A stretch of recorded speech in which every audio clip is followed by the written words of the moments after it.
مساء الخير للجميع، نرحب بكم في We would هذه like to الجلسة welcome you الرئيسية to التي this تحمل panel عنوان session الإعلام العربي خلال titled العشر Covering the سنوات Middle المقبلة East in the decade وتأثير ahead and الرقمنة the على impact of الممارسات digital الصحفية. on journalism اسمي فيصل practices. عباس، I رئيس am تحرير Faisal الموقع Abbas, الإنجليزي لقناة العربية. يسعدني Editor-in-Chief ويشرفني al-Arabiya.net أن يكون English. معنا I am في هذه honored to الجلسة have with الأستاذ us in عثمان this العمير، session Mr. مؤسس Uthman وناشر ورئيس Al-Umair, تحرير إلاف، founder, أول publisher صحيفة and إلكترونية editor-in-chief عربية. ILAF, first ومعنا Arab أيضا e-newspaper. السيد إيان And فيليبس، with us رئيس also قسم Mr. أخبار Ian الشرق الأوسط Phillips, Middle في East News وكالة Director الأسوسييتد in the بريس. Associated Press. أستاذ عثمان، Mr. خلينا نبدأ معك. Uthman, allow me to تتزامن start with you. الدورة الخامسة عشر The لمنتدى 15th الإعلام edition العربي of the مع Arab ذكرى Media تأسيس Forum إلاف coincides with الخامسة the عشر. 15th anniversary of وبما أنه ILAF. مطلوب منا في هذه And الجلسة since وخلال in this 40 session دقيقة أن and over نستشرف the next مستقبل 40 الإعلام years العربي، we are دعنا asked to أول نعود predict بعقارب the الساعة future of Arab إلى media, الوراء. خلينا let us نرجع go للعام back 2001 to حين اتهمت 2001 بالجنون when you were لإطلاق accused موقع of being إلكتروني crazy في for وقت لم launching يكن a فيه هناك website at a برودباند ولا time هواتف where ذكية. there were no broadband اليوم or إلاف smartphones. مستمرة، Now ILAF وكثير من continues, الناس اللي اتهموك and بالجنون many who أغلقوا accused صفحتهم you تحديدا of being الورقية. crazy have فما closed هي down كانت their paper ماذا كانت الرؤية newspapers. يعني What was the vision أي آمنت بسببها بالتكنولوجيا that led you واستطعت to firmly الاستمرار believe in حتى the يومنا هذا؟ capabilities of technology and allowed you to continue till today? من الصعب أنا أقول Actually, كان لدي رؤية واضحة it's difficult for me to say that I had a clear vision of what digital media will become or new media will become.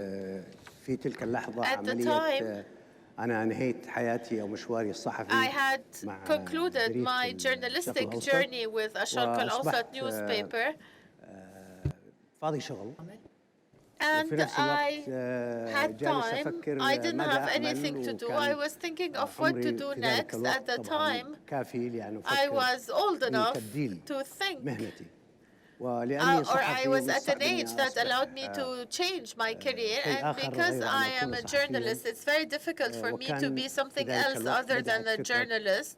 At the الإعلام time, الجديد بتتطور the أو new بدأت media idea بدأت was طبعاً starting to develop. الأجهزة تدخل Devices were being introduced. قررت أن أسوي So هالمغامرة I أو decided المجنونة كما to اعتدت على take أن on أسمي this نفسي crazy adventure, وتم العمل.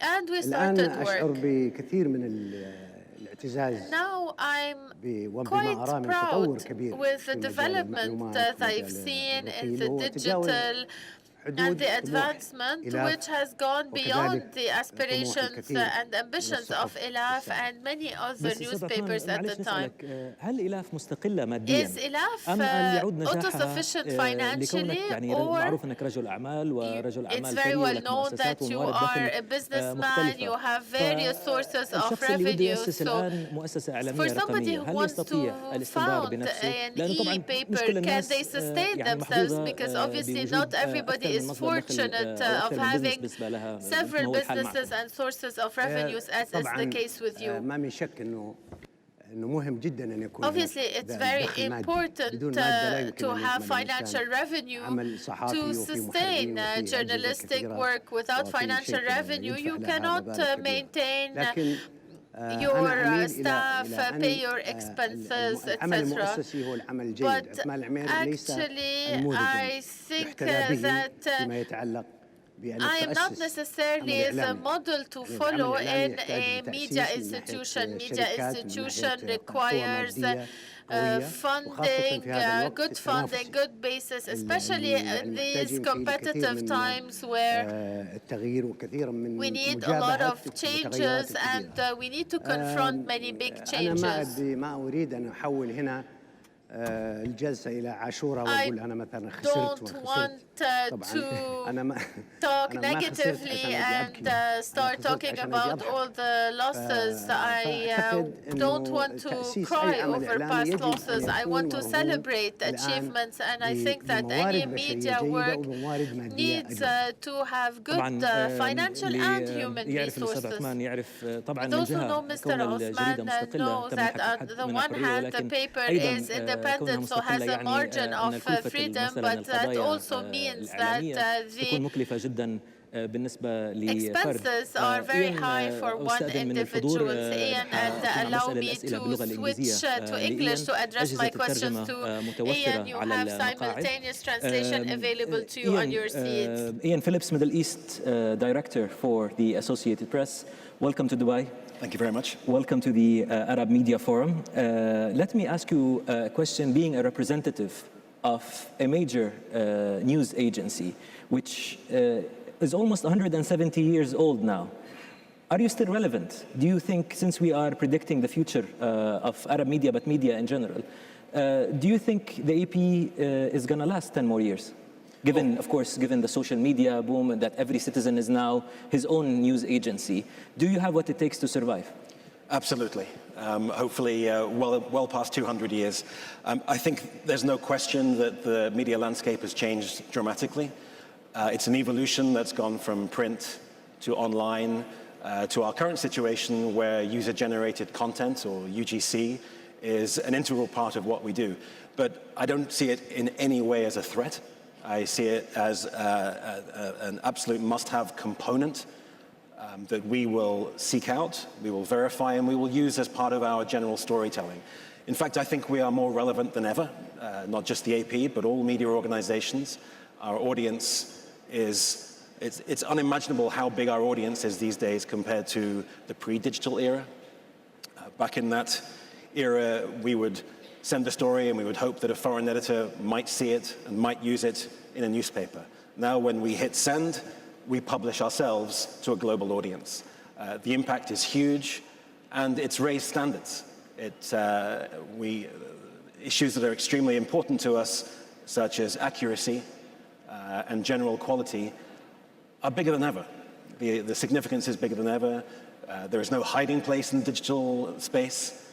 People are monitoring what we do, checking for balance and neutrality. So I think our responsibility for good journalism is stronger than it has ever been. So do you mean that because as part of this session's title, we are also examining the impact of digital and journalism practices? Are you saying that the role of a journalist in the future is no longer to go after the story, rather wait to what surfaces on social media? So essentially in newsroom, we become only verifiers? Is that what you're saying? No, I certainly wouldn't go that far. Again, I don't see it at all as a threat. It is part of what we do. We cannot be everywhere. There was a time when, as an international media organization, we felt that we owned breaking news. When it happens, we will tell the world about it. We can't be everywhere anymore. We know it, everybody knows it. So we use the resources at hand. And people with smartphones using the latest technology will normally be there first. But it's incumbent on us to verify what they're doing and to build stories around it. Some years ago, UGC meant 10 seconds of an explosion, a tragedy, or something significant. That has evolved in itself, and we now tell stories around the UGC. It can be a component. Just in recent weeks at the AP, we've had some cell phone footage inside a prison in Syria that was being stormed by Syrian authorities. We didn't just use that, we built a wider story around it. The same for pretty much every story we do. A story, again in Syria, we did a story about demining and how in Palmyra, people were using very crude ways to dig up unexploded ordnance. Again, it had UGC filmed on a cell phone, but we built a story around it. We spoke to other people, we did our own journalism, we did our own verification, and built a wider package. Let me take an Arab take on this. أستاذ عثمان, من المعروف عنك أنك كنت من المنتقدين الصحافة العربية باعتبارها تركز بشكل عام على الرأي أكثر من المعلومة. فأنت ترى مثلا أن صحافتنا صحافة رأي. هل تعتقد من آثار الرقمنة هل ستكون الآثار إيجابية أم ستكون سلبية؟ بمعنى هل سنصبح كصحفيين عرب أكثر كسلا Do you think that Arab journalists will become lazier or will have at hand the technology to get information, news, and make our journalistic work richer over the next decade? Undoubtedly, that the development in media, and now everything falls under media and the press at large. The development that we see is concrete and clear. But I do not see a possibility in the future to abide by professionalism. I think that we're going to need a lot of time to abide by professionalism standards, especially with social media where everybody can post their opinion.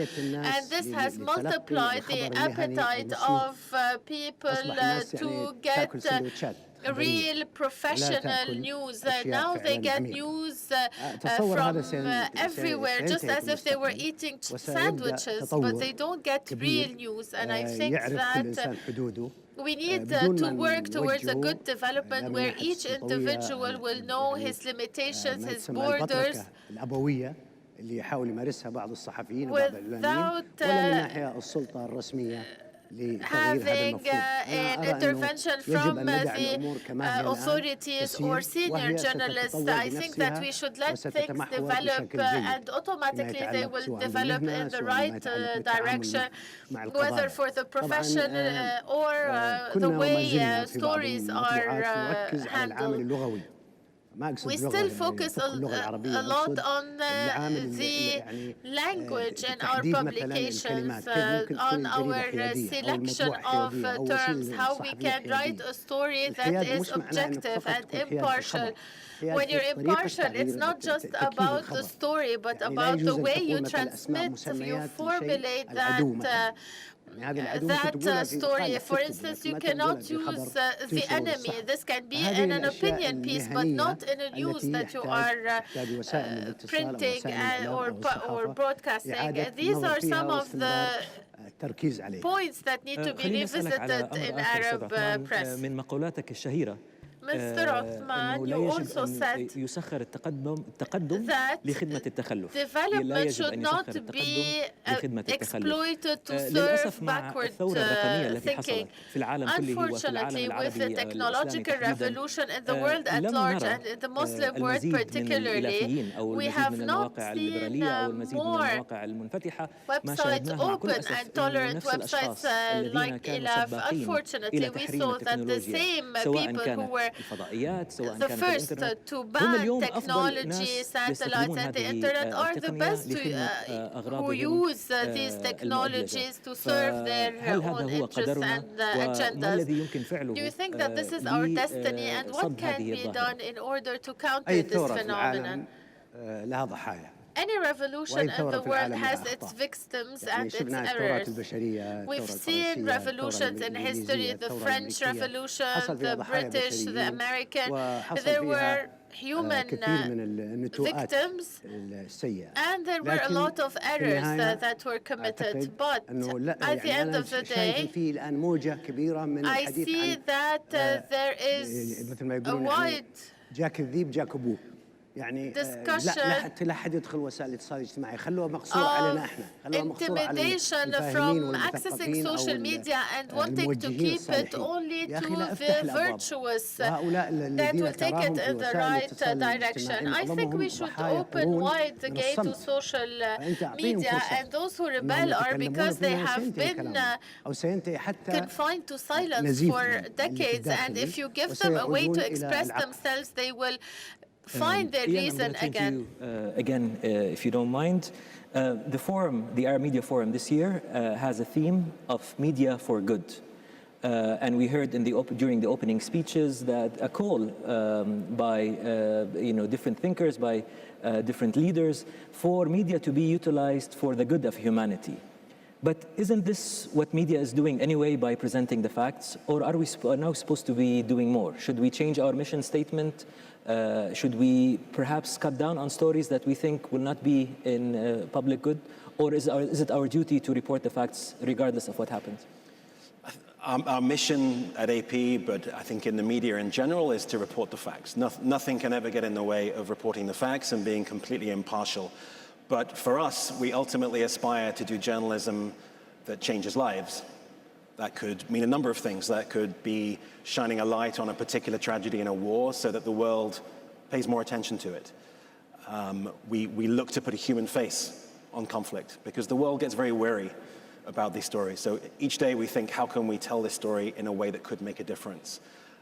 I could use another example. AP won a Pulitzer Prize for public service this year, a quite extraordinary investigation, and I could not think of a better example than this of journalism for the public good. In Asia, 3 of my colleagues exposed slavery in the fishing industry, a quite extraordinary tale of how men were kept in cages, forced to work almost the entire day and night catching fish, and for 18 months, AP tracked the movement of the fish and showed how it was being sent to American restaurants and supermarkets.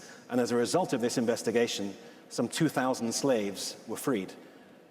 Again, an extraordinary case of making a difference in the world, shining a light on abuse. It can be holding officials accountable, and that should ultimately drive us all in the media. I have to ask you this. I'm sure at any Arab media event, you will always come across the question of the Western media being biased. Of course, we say Western media in general. Probably people mean specific media outlets. And there is a fair question there. Why is it that if a media outlet, a Western media outlet, publishes a story that is considered against black people, it is considered racist? If it publishes a story that is against Jews, it is considered anti-Semitic. But when it comes to Islam or Muslims, it is, they become a champion of freedom of expression and its professionalism, and that Muslim people should not take it so personal. I'm just asking the question. The question is there a double standard, Ian? From your experience, not at AP, but from your experience as a Western journalist, from what you've seen. And I know you've covered wars, you've covered different regions in the world.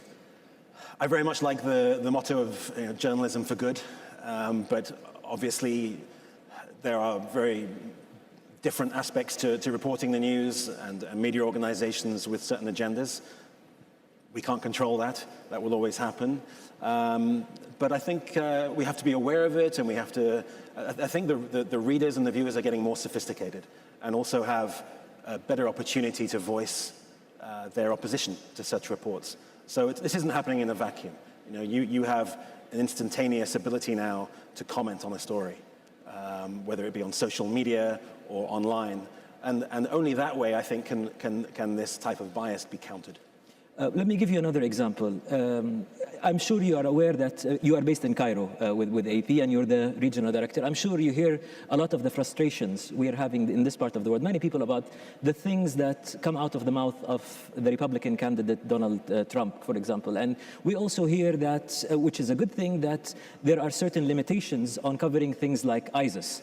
Now, there was an interesting report in the New York Times maybe 2 months or 3 months ago that said Donald Trump has the most media coverage in the US, but he has actually spent the least or among the least on media campaigning. And it's kind of the ISISification of the media. So you do something outrageous and you will get the media coverage.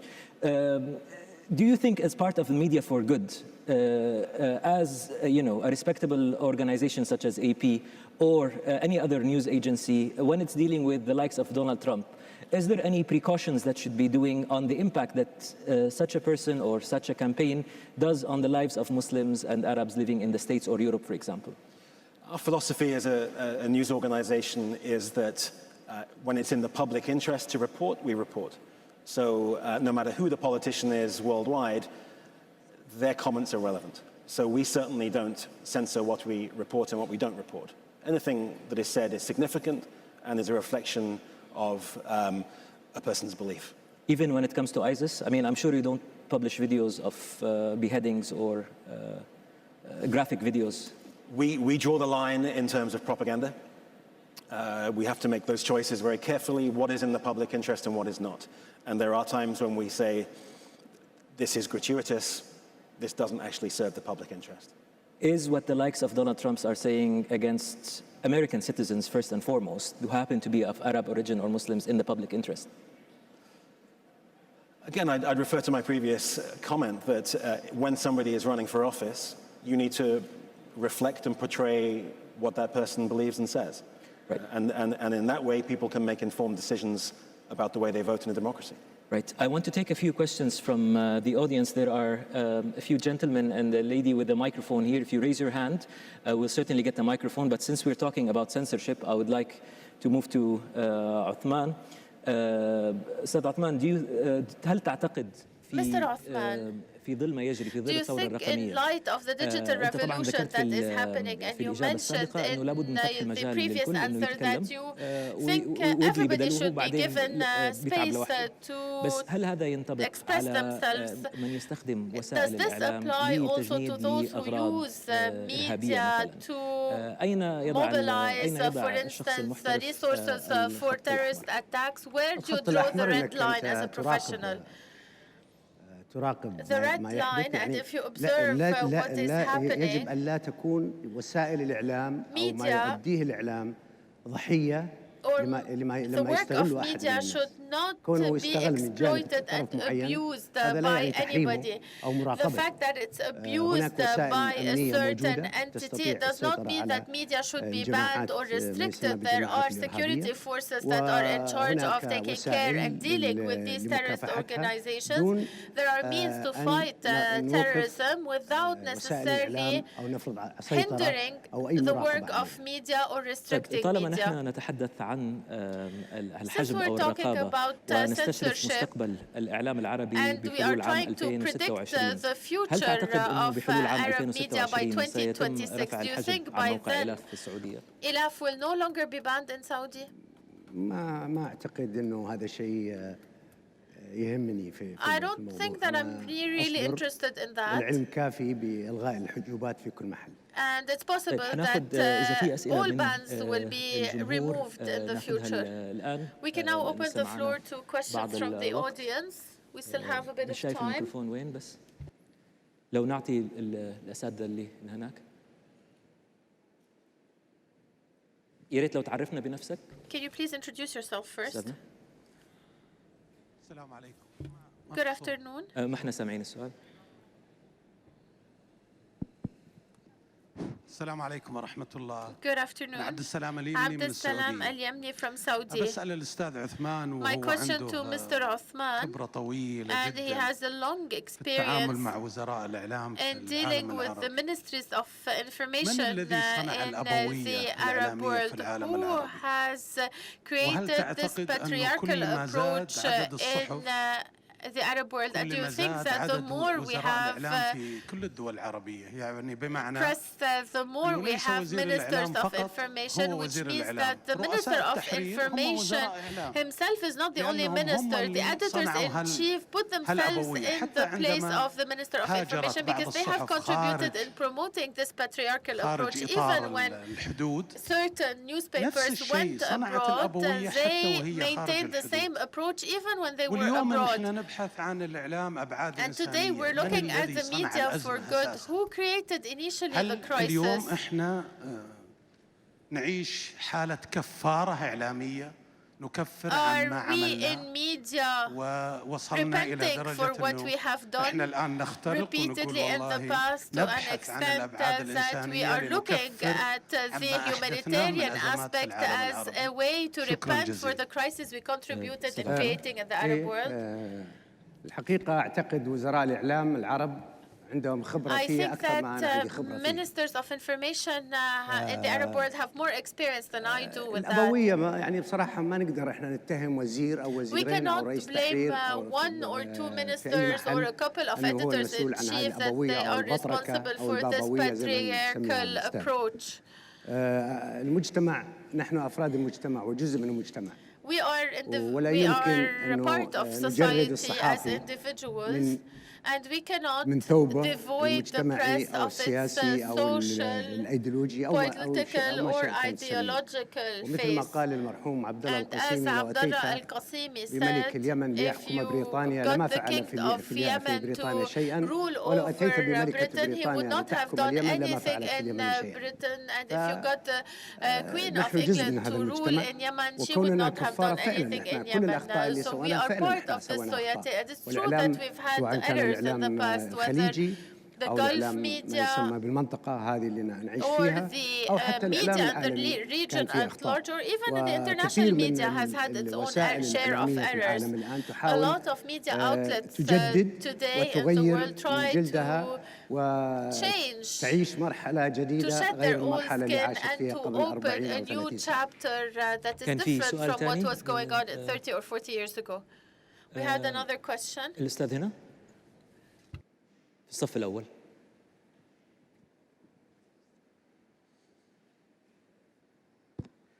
بسم الله الرحمن الرحيم. علي الخشيبان السعودي. أنا أيضا سؤالي موجه للأستاذ عثمان العمير أيضا.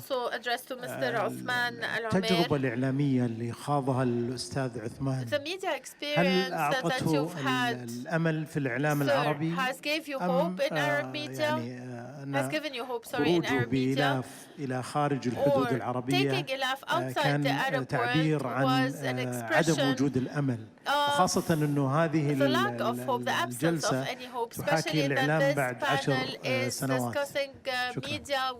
شكرا خالي.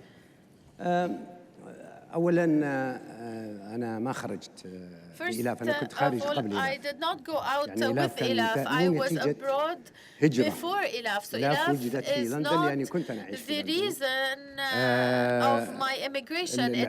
الإعلام العربي أعتقد أنه ينتظروا طبعاً دور أكبر وهناك بشائر كثيرة، ولا أعتقد أن نستطيع أن نؤسس إعلام ما لم نؤسس مجتمع جيد، ما لم نؤسس ثقافة جيدة، ما لم نؤسس ناس قابلة للرأي والرأي الآخر.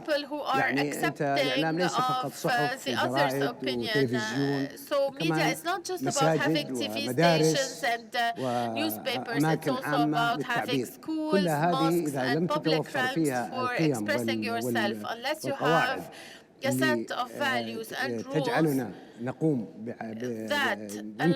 ببنية صالحة وبنية خصبة من الإبداع ومن الانفتاح، ما يمكن ننتج إعلام. دائما أستغرب الإعلام في النهاية هو جزء من هذا المجتمع، ولما يتحرك المجتمع ويتطور المجتمع لن يتحرك. وعندما يتحرك المجتمع نقصد مزيد من الحرية، مزيد من الانفتاح، مزيد من الشعور بالأمن والاطمئنان السياسي وطبعا الاقتصادي والاجتماعي. and economic, even social يبدو الصف الأول مسيطر على الأسئلة. لو سمحتي. A question for Mr. Ian.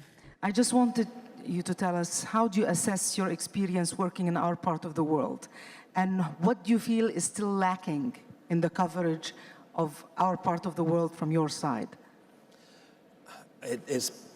Sorry, just take my headphones off so I don't hear myself speak. It's been extremely challenging, but at the same time exhilarating. Working in the Middle East, a hugely important story.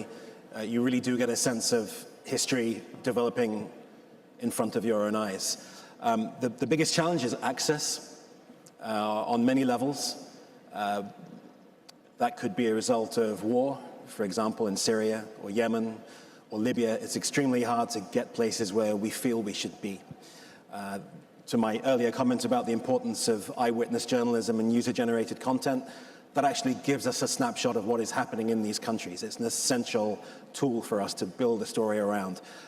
But also access to world leaders in the region, it's difficult. We want to get the worldview of the leaders of countries, but it's not easy. So it's not easy anywhere in the world, but there's a greater chance of success. So I think that's one of the bigger challenges that we face, but really a hugely stimulating region with immense problems, but hopefully ones that will be addressed over time. We continue with the monopoly of the front row. لو ناخذ الميكروفون الأستاذ مطلق. وجاي في المقدمة عشان يسأل. بكل سرور.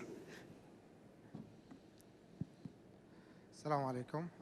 مطلق البقومي صحيفة المال الاقتصادية. طبعا صحيفة from المال الاقتصادية.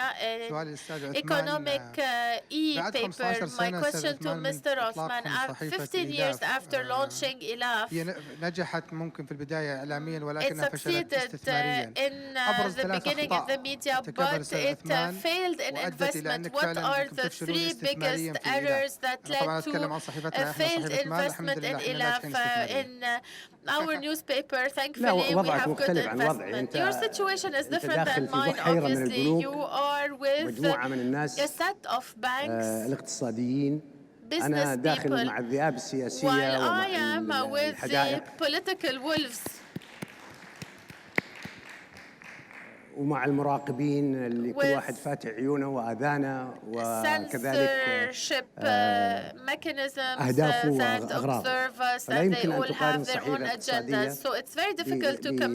بسياسية ولذلك لو تلاحظ أنه في الإعلانات في على سبيل المثال الناس لا يقبلون على الإعلان في السياسة ولكنهم يقبلون على الإعلان في المنوع أو الاقتصادي أو أي شيء له علاقة في حياة الناس وفي عدم المرور في السياسة. And avoid politics. The fact that AMF failed financially. عجولا جدا ومستعد Actually, I'm not in a hurry, and I'm ready to put up with that financial failure, even if I were to lose all of my fingers biting on them until I guarantee the success of my paper one day. It's okay. ماشيين هنا. اتفضل. السؤال أيضا للأستاذ عثمان. My question is also to Mr. Othman. دائما يتساءل الأستاذ عثمان فيه. This is a recurrent question, but I think I have to ask it because every time you have an updated answer, and I want to hear your answer to the question this year. The fact that your paper is banned in Saudi. يعني هناك تهم إنه سيد عثمان المير وهي جزء من جنونه المهني إنه يستأنس بهذا الحظر. is happy with this ban as part of his craziness, especially that the content in the paper might be available from other sources. So we're 15 years later, restrictions are not the same as before, but some accuse you of wanting to maintain the ban on your paper as part of your craziness. سادي تحب السادية أنت مستأنس على يعني هذا جزء من شعور الناس إنه عثمان العمير. This is part of the feeling of people that Othman Al-Amir is part of a conspiracy.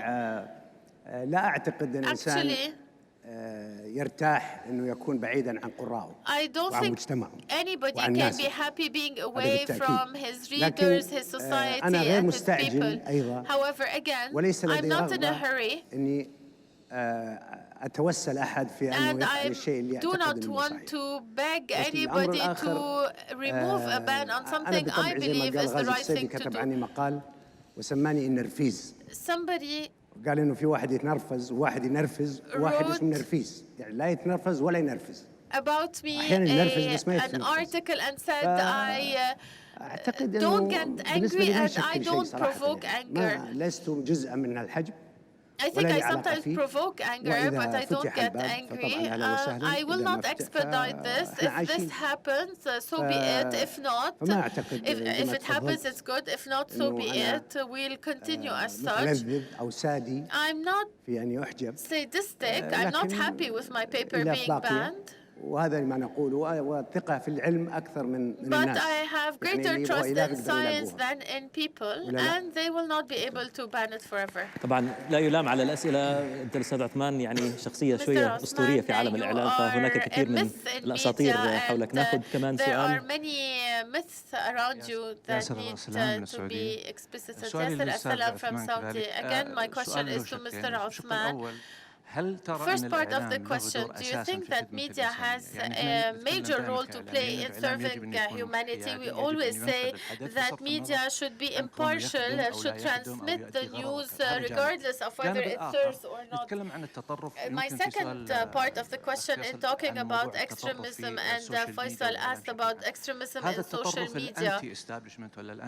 The anti-establishment or anti-government extremism, do you think that there is also extremism in loyal media, and there are two extremes, which is absolute loyalty, and counterpart that there is the armed extremism. Before answering your question, let us take another question, the last question before we have to wrap up in a couple of minutes. Hi, good afternoon, guys. My question would be from Mr. Osman, of course. One is from Mr. Osman and one is from Mr. Ian as well. It's regarding the editorial and commercial conflicts, actually. When we are talking about most of them, if we go for the top-notch international brands of media and the news media in specific, where do you feel there is a conflict between editorial perspective and commercial perspective? We are looking into advertisement role, and if we are looking into the editorial role. That would be like the first leg of the question. The second would be, when we are talking about the rating or the barometers of the circulation, could be a barometer of readership, and probably rating would be the barometer of viewership. How long we can trust on these things, and how long will we just continuing with this kind of stuff and compromising on the quality content around? Thank you. I will leave the final word for Saad Othman. I want to go back to Ian with a question. Before we took questions from the audience, we were talking about what we describe as Western media in general. But I do have to actually praise AP for an initiative, the Associated Press for an initiative you launched in 2014, since the theme of the forum is Media for Good. In 2014, I remember you launched an initiative called Middle East Extra. And the whole idea was, it was an initiative derived from the fact that we don't want the Middle East to be only portrayed as wars and bombs. There are also some good stories happening, like any part of the world. So it's 2 years now. First of all, as a fellow journalist, as an Arab, and as a citizen of this world, and on behalf of everybody, we thank you for such an honorable initiative, and we hope it changes perceptions or corrects them. Nobody is perfect. But my question is, how is it progressing? Do you feel there is attraction? Do you feel, has it had any impact on giving people a different side of this part of the world?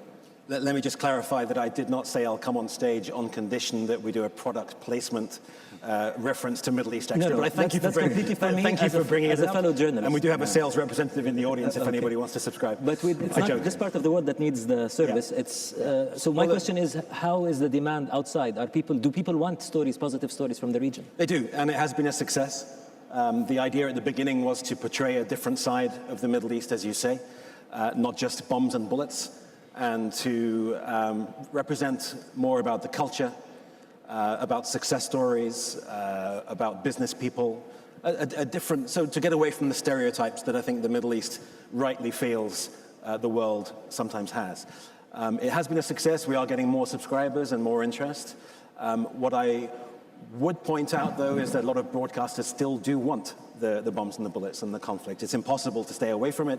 It is such a big part of our culture. I think it is a responsibility for broadcasters to try and use as much as the content as possible to portray this different side of the Middle East, which is so important to you and to us. أستاذ عثمان بدنا نختم معك في سؤالين توجهوا إليك فنحط لك المجال بس لي سؤال سريع من خلال هذا المنبر قبل عدة سنوات أعلنت وفاة الصحافة الورقية قلت الصحافة الورقية يرحمها الله ومن عباراتك المثيرة للجدل أنك تؤمن أن العلم سيجد حل لما تصفه بمشكلة الموت فهل سيجد العلم أو التكنولوجيا حل لمشكلة موت الصحافة الورقية كونك طبعا آتي من الصحافة الورقية قبل newspapers and magazines, the paper press, and can you end by answering the two questions from the audience? أولاً كان في سؤال حول التعارض بين There was a question from the audience about any conflict between the editorial and the commercial interest, and how can we find a balance between the two. I think that it's very difficult to separate the financial dimension and the editorial line. Editors cannot rebel absolutely and completely on the capital owners, even in the West, you see that there are certain financial considerations that impact the editorial line, with the exception of some papers that are not privately owned. As for the intellectual terrorism, I think terrorism is terrorism, whether intellectual, armed, through the word, and